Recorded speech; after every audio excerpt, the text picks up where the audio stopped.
Look, you want to be an actor, keep your eye on the ball, focus, do 10 times more work than you think that you're doing. Like, if you think you're doing a lot, do 10 times more because it takes a lot more.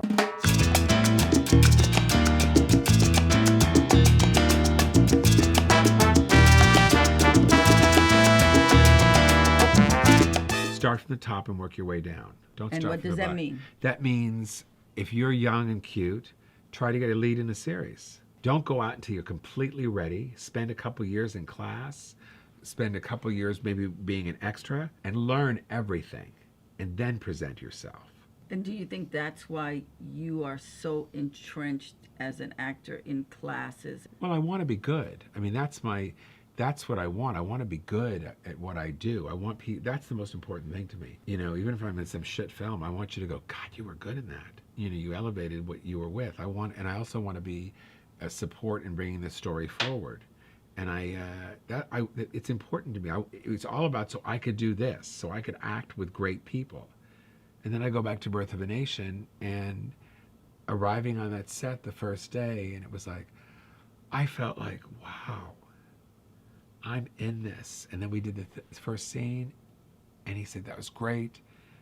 And it was just like, I never felt like I didn't belong. And I think Nate said something once, and I'd heard it before, it's when talent meets opportunity. I've seen a lot of people get off the bus to be actors. I mean, we see it every season. Yeah. It doesn't change. You see so many people coming to Hollywood to try to make it, but it's the ones who are diligent, the ones who say, I'm here to win it, and the ones who are prepared. Because you can get people who come and they are lucky for that season. They get cast for that season, but they can't maintain it because they don't have the training. That happens. That's absolutely true. So in the end, it really is all about do your job and do it well. One of the favorite notes that she used to tell us all the time, and I used it in my workshops, stop acting.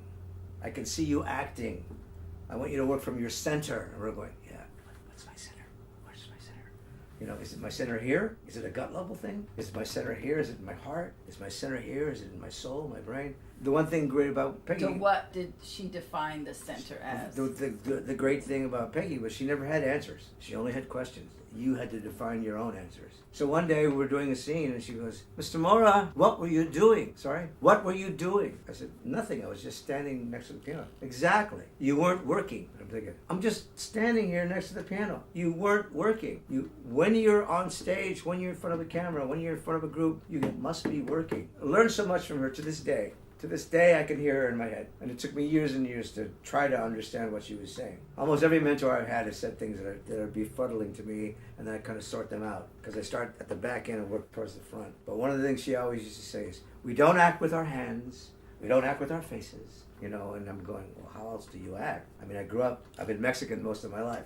It's half Italian. It's hands and gestures and whoo. And you had to take all that away. And that was like a boot camp. What is your process? I go over the material, meaning I read the script a lot before I start working on it. 10 times, 5 times? It was 5, 6 times to read the whole scene. And if it's 2 scenes, 3 scenes, read each one a lot. Then I start breaking it down. I write all over my material. I write choices. I write who I'm talking to. You notice that I'm not ever talking yet about memorizing, because it's not about memorizing yet. It's not about memorizing words. It's about choices and it's about text analysis. I'm figuring out, what does my character want? How is my character going to get it? What's the obstacle stopping my character from getting it? How do I bring the best me trying to get what I want? And then I work on it and work on it and work on it. I'm working on it like crazy because I don't want to go into that room not prepared. I want to go into. I work a lot, and I've done lots and lots of stuff. Why? Because I'm ready. And then if they want me, they want me. If they don't want me, they're stupid. No, if they don't want me, it's because they want a different flavor. What I do is I look at the material and then I go line per line to see what it is that that is being said. What's going on in the scene, and then I start doing backstory and that's justified by the lines. If it's not told to you, then you create it, but it has to be justified by the information given. Just like a detective, and it's fun. And then you go into that world and you just live in that fantasy life for a little bit, you know, and then you proceed from there. And then now I've started self-taping before I go in, because I like to watch myself while I'm taping. Once I'm on TV, I don't watch myself, right? Because I have a tendency to roll my eyes and shake my head and talk like this. You have your little habits that you do. I make a really solid choice, and I go in with that. I mean, I know what just happened. I know what's making me say this, the dialogue. I know how I feel. I know my point of view. I've made everything personal. So I go in with that. If you can just ground yourself after you say your name, hi, I'm Judy Kane, then just ground yourself. Put Lydia there before you speak. Just ground yourself, see her. You know how you talk to Lydia, right? And then whatever dialogue you have comes out. That to me is the most important moment, right before you speak, that connection. I tell my actors, without being rude, it's your audition. Tell them what you're going to do and do it with their permission. All right, if you don't mind, I'm going to start this scene on my feet. I'm going to turn into it. I'm going to look up at you, give me a beat, and that'll be my cue. But I'm counter that. I go in and I don't care. I'm going to do it. Oh, yeah. I'm not going to tell them what I'm going to do, No, because then no. they're prepared. I want to shock I'm not them. talking about my choices. Yeah. I'm talking about how I'm going to attack Yeah, the scene. yeah. Sitting down, standing up, turn into it. Because what I want to do is separate the three scenes. I don't want them to rush me. So this scene I'm going to start seated. This scene I'm going to start standing, if that's okay with you. Yeah. The number one complaint of casting directors is they wish actors were more prepared. That's their number one complaint. Just be prepared. We've talked about this before. Yeah.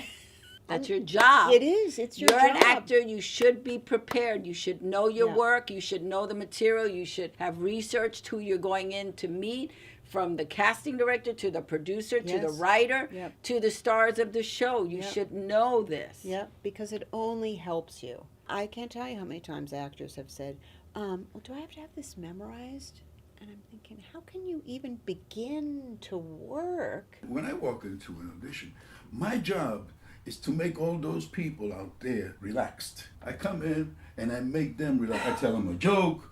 I tell them something about my backstory, and make them relax, because I come in relaxed. The most fun time I've had Yeah, was at Paramount. I played the Brazilian. with Mexico. I asked, it was a horrible day, crowded, and the casting director was not having a good day, and she, go outside, don't go outside, don't go, she was just having a day. So she came out and said, okay, whatever you do, all right, forget about the accent, just read the lines. So I went in and I said, has anybody here ever been to Brazil? You know, anybody here speak Brasileira? You know, fala muito bom. And she's looking at me like, and then I said a couple of jokes with using the language, and they're just cracking up. Exactly. And she's just steaming, looking at me. I told you not to do that. They booked me. Yeah. I'm the same way. Yeah. I like to come in there, get them relaxed, because I tell my actors this. They reject so many people every day. They need to lighten up too. Exactly. And if you come in, you're so prepared and so confident in what you're going to do. Have a little fun. I mean, you know, walk in, how about those Dodgers? How about those Lakers? You got about a minute and a half before, okay, let's get to work. How you fill that minute and a half is up to you. It's your audition. Yeah.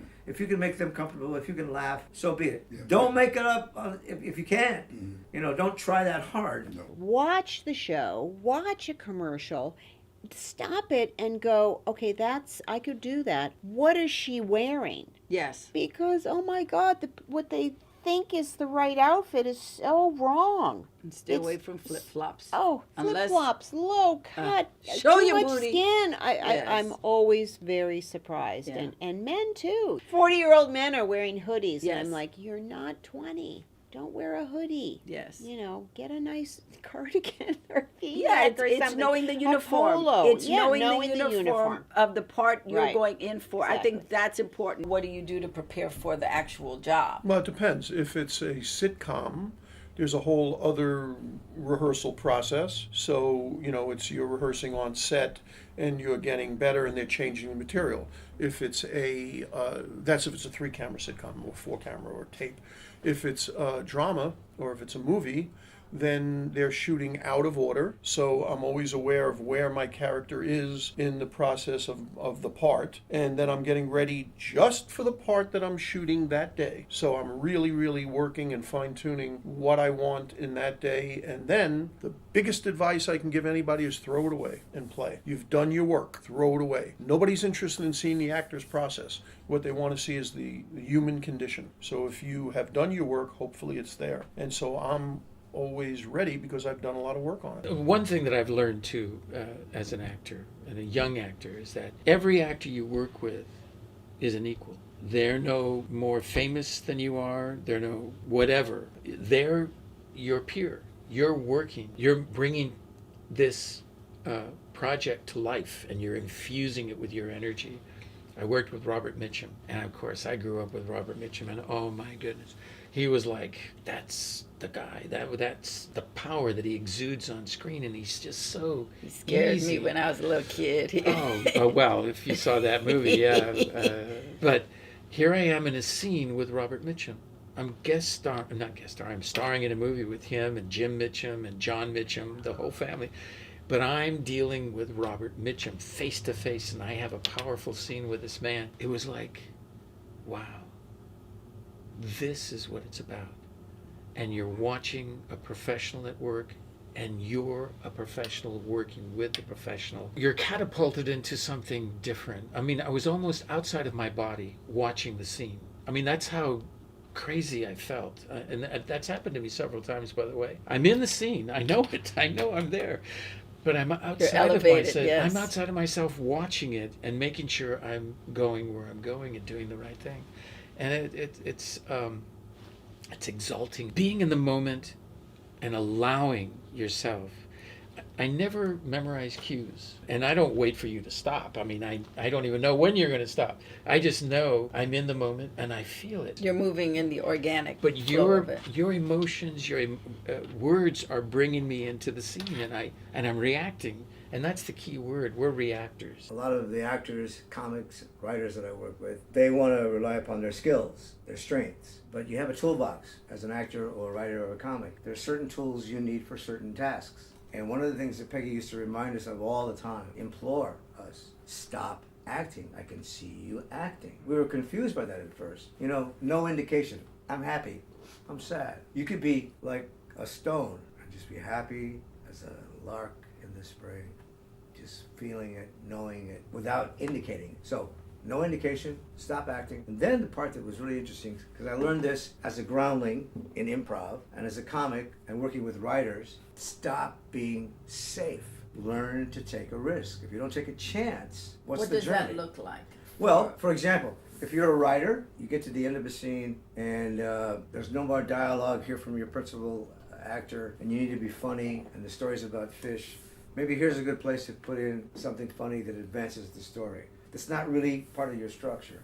If you're an actor and you go to an audition and everybody in the room, 16 people who look exactly like you, some of them have better resumes than you do, it's not about skill, it's not about talent, it's about opportunity, it's about your work. So I teach my actors, this is not a job interview. You're not looking for work. You've got 2 or 3 decision makers. You could not book this time with them. It's about your work. Preparation, preparation, preparation. Your best work possible. And then you get to the end of a scene. What's going to separate you from the other 16 actors in the room? Maybe at the very end, you put a little button on the scene. Hopefully, from the material that the writers actually created, there's a moment where they're talking about a goldfish. And at the very end of the scene, you go, well, at least I'm not the goldfish. And you cause the people in the room to laugh, where there's no laugh on the paper. Now, some actors try to reinterpret a script. Some actors try, and it's not a bad technique, to make it their own. Well, there's directions and there's writing and there's grammar. If it's 3 sentences of 1 word each, that's what the writer meant, not commas in between there. So one of those tools was grammar, understanding what the writer's intention was. Sometimes coaches will say, forget about the directions, Well, that's great in a class. But if you're going to go read for the writer-producer of the show, you have to really Follow directions. And then you have to learn to recognize what works and doesn't work. If it's a first rehearsal with another actor, let the actor live. Don't start dictating, you do this, I'll do this, you do this, I'll do this. See what's going on. It's all about chemistry. when you're doing a scene with somebody. And then you got to figure out, okay, are we fulfilling what's going on in the scene?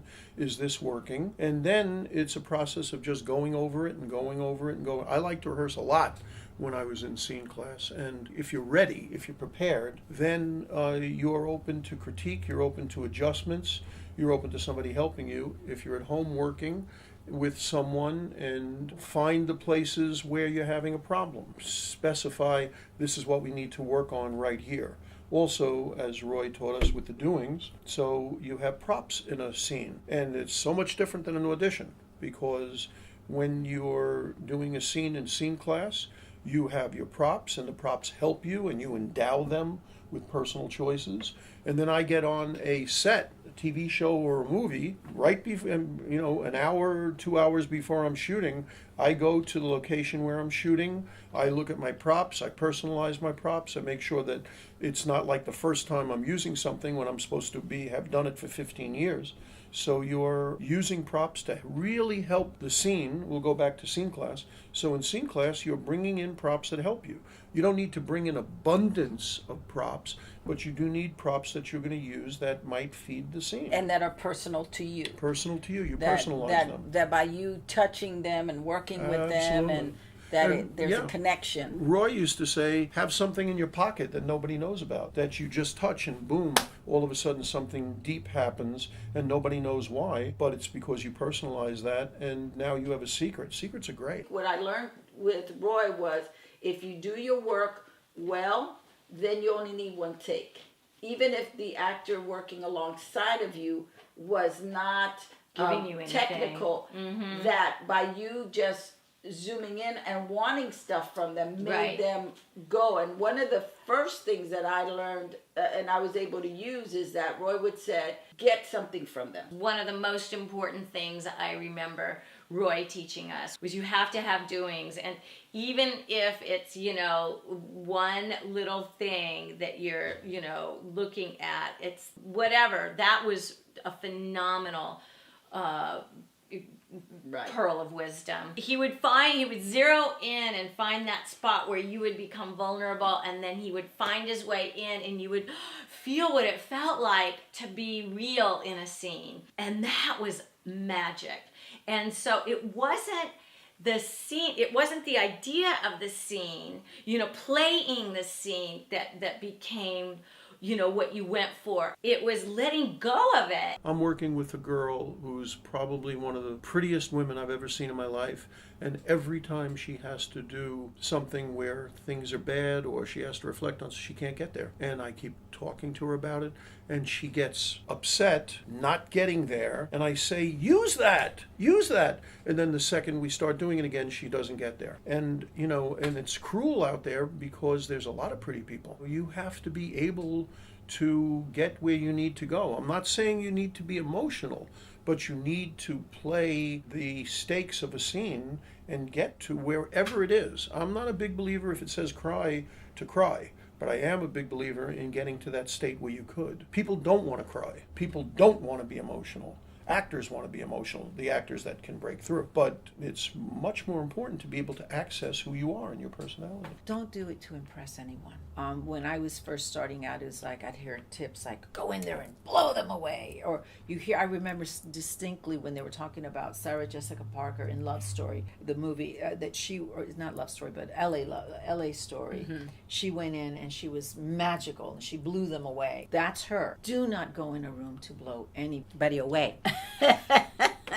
No blowing, no matter what. Because then the focus is not about the character's journey. It's about you trying to impress. And you will impress some people and you will not impress others. And we are humans. We can suss it out. Right. And I think the blowing away is a result of you coming in, being of service, and really honoring the character and the script and the people who you're reading for. How can I be of service to you? Exactly. What do you need? need. Which is really important that you say that, and I appreciate that you said that, because we come in going, I need, please book me, I gotta pay my rent, I gotta whatever. But it is us that we're storytellers. We're here to serve the story. And you must believe that every single person in that room wants you to do well because they want a good product. Look, you want to be an actor, keep your eye on the ball, focus, do 10 times more work than you think that you're doing. Like if you think you're doing a lot, do 10 times more because it takes a lot more. Whatever the trend is now,